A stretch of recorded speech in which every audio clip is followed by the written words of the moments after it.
The Chicago Blackhawks beat the Utah Mammoth 3-1 for their first win of the season. At the same time, the Chicago Bears get a massive win on Monday Night Football on the road. It was an amazing day for Chicago sports. Used to pray for times like this. I'm not going to lie, heading into the games tonight, I was concerned. I was, completely open to the fact that my two favorite teams could easily let me down together on the same night, but that did not happen. It's a new era. There is so much to be excited about for both teams. Obviously, we're going to spend more time about the Blackhawks here because this is more of a hockey channel, and so I'm going to talk about the Chicago Blackhawks.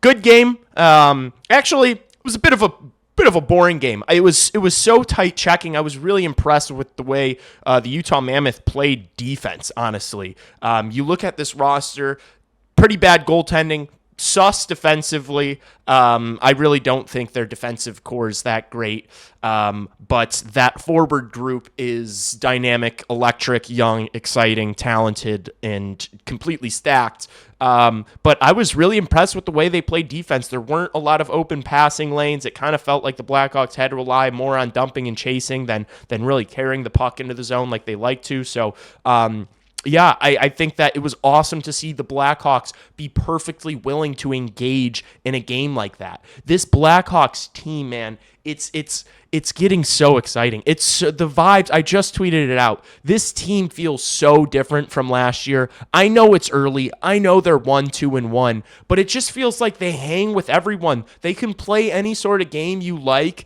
They're tough to play against, man. The Chicago Blackhawks team, they're going to be towards the bottom of the standings, but I really do think they're going to be a tough out for anyone. They've got guys who are physical. They can play the fast, trading chances, transition game. And if you want to bunker down and play a tight checking, physical, they're willing to do that too. So a lot of positives tonight. It feels great to get the first win of the season, kind of get that monkey off the back. It's great for the vibes in the room. Although I said this on stream tonight. If you were in the stream tonight, thanks for coming out and hanging out. It was an amazing stream. If you guys are watching these post games and missing the streams, I don't know what you're doing. The streams are so much fun.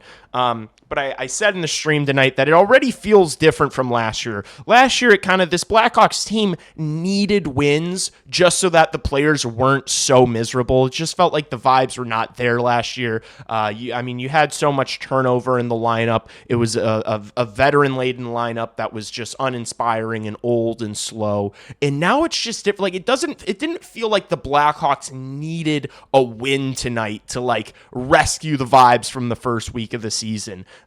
It's felt like everybody's happy to be there. It's a increasingly younger and younger team. They're all growing together. But the wins help, man. The wins help. You could see it on their faces tonight. Those guys were happy to get one. So yeah, it was awesome getting the win column. Let's start talking about some of these individuals here. I want to start talking about Spencer Knight first. What a game from him. 22 saves on 23 shots for a .957. He was just so calm, man. The rebound control was there. He just wasn't giving up much. It felt like he was seeing pucks. There weren't a ton of second chance opportunities. He gets beaten on the JJ Peterka goal. It was a really nice feed from Logan Cooley. He's not stopping that. It was cross crease pass. It was a dime. Not stopping that. Really great game from Spencer Knight. I think we're going to see a lot of this year, where Spencer Knight is one of, if not the best player on the ice for the Blackhawks, just putting in a shift. Love a night like this for his save percentage. I want to see his save percentage above a 905 this year. So .957, 22 saves on 23 shots. A great night for Spencer Knight. And look, if the Blackhawks are going to win games this year, it's going to have to be on the back of strong goaltending from Soderblom and Knight. And that's what we've seen this far, so it's nice to see Spencer Knight specifically pick up a win. That's big for goaltenders. Another guy I want to talk about tonight, two guys, I'll kind of talk about them together. Ilya Mikheyev and Andrei Burakovsky. These are our speedy veterans who can score goals, who are playing special teams. And I know neither of them are exactly fan favorites, but I thought both of them had really strong games tonight. I bring them up together because we were kind of comparing and contrasting them on the live stream tonight. 2 goals for Ilya Mikheyev. He gets the empty net goal, and he also scores that one that our boy Artie Levshinov. Levshinov didn't get an assist on that goal. What the fuck? Hey, why did Artem Levshinov? ESPN, hello. Why did Artem Levshinov not get an assist on that first Mikheyev goal? Whatever. I'll take that up with I don't know. My dad's gonna sue. My uncle's gonna sue. That's bothering me right now. But strong, direct game from Ilya Mikheyev. You know, he's always putting up a shift for you. I talked about how I don't think he's going to have the production from last year just because I don't think he's going to have the same opportunities in the lineup. But on games like this, he's just building up that stock. And I would imagine that's probably going to be a guy that gets traded at the deadline. So if he can keep producing like this, Blackhawks might be able to get something nice for him at the deadline. You're telling me that a contender's not trying to get Ilya Mikheyev, especially if the Blackhawks retain some of that salary. He's just got 1 year left on the deal, $4 million. The Blackhawks retain that. I think Ilya Mikheyev is a guy that a lot of cup contenders and playoff teams are going to be looking at as guys they can potentially pick up. So, as the year goes on, I'd imagine Kyle Davidson is going to move a couple of these veterans out just to make room for more young players coming up from Rockford. And so Ilya Mikheyev may be one of those guys, but we will see. Nice to see Andrei Burakovsky scoring on that power play. Finally, the Blackhawks power play converts, albeit it was the second unit, which it felt like the second unit played more tonight on the power play than the first unit did, just because at least there's somebody on the second unit that can win a draw in the offensive zone. But they got set up, and it was a battle along the walls. The puck came to Nick Foligno, and he made a great backhand pass across the ice to Andrei Burakovsky, who made no mistake and scored the big go-ahead goal there. So awesome for the power play to break through. Good for Burakovsky and Mikheyev to both get on the board. Defensively, I want to talk about a certain player who was the best defenseman for the Chicago Blackhawks tonight. In my opinion, it was Wyatt Kaiser. This guy was everywhere. He got lean. I mean, how good is that 44? How good is that Wyatt Kaiser, man? I love watching him play. He is quickly becoming one of my favorite players on this young Blackhawks team. He's our best kept secret. The league's catching on to Frank Nazar. With the contract, with what he did at the Worlds, the strong start to the season, people are now becoming familiar with Frank Nazar's game. He's becoming less and less underrated. People are realizing what that kid can do. But this Wyatt Kaiser, I think we're going to have under wraps for a while, just because he's not really a producer. He's not an offensive producer. He's not going to, be scoring 2 points a night for you. But how good is he defensively, man? It just feels like he's always in the right spot. He's always knocking pucks loose with his stick. He's so great with his positioning. He's always getting in the way of guys. Like, you have to go through him. He's not the biggest guy in the world. He just uses his body so well. For his size. And just can skate like the wind, doesn't make mistakes. Feels like he's such a good one-on-one defender too. I really do think he has the potential to be like a Gus Forsling or like a Jacob Slavin type defenseman. Like, maybe not the most sexy offensive guy, but he is so good at one-on-one defending. I think he's going to have a long, successful career in the NHL. I'm so happy that the Chicago Blackhawks extended him, gave him that 2-year deal. I think he's going to get paid a lot more than that after this deal's up, because I think he's going to have a monster year for the Blackhawks. You saw on a night like tonight, I mean, Rinzel has been getting played the most, but tonight it was Wyatt Kaiser playing almost 22 minutes, which was the most on the entire team. I think Jeff Blashill and his coaching staff is going to be relying on Wyatt Kaiser a lot this season. He's just so trustworthy. He's so good defensively. And I just love watching him play, man. It almost makes me emotional. Just how good he is with his stick. He wins the puck so much. You need guys like that. You absolutely need Wyatt Kaisers, and I'm so glad we've got one. So, it was a great game from him. I also thought Alex Vlasic had a really strong game defensively. I don't know. It just felt like he was breaking up plays a lot. There was one opportunity that Nick Schmaltz had from the slot in the third period.